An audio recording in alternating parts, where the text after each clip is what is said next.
Good morning, and welcome to the Bradenton Herald Top Headlines for Thursday, December 4th.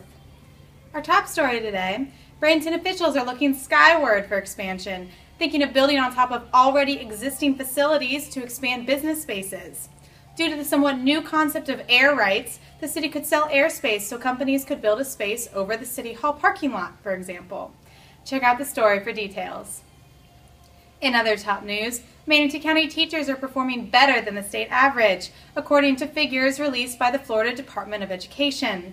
53% were rated highly effective, 44% were rated effective, and none were rated unsatisfactory. Statewide, 42% of classroom teachers were rated highly effective, and 55% were rated effective. The rocket Orion is launching from NASA's Kennedy Space Center in Cape Canaveral, Florida this morning. This is the rocket's first test flight, and NASA hopes to eventually use Orion to take humans to Mars.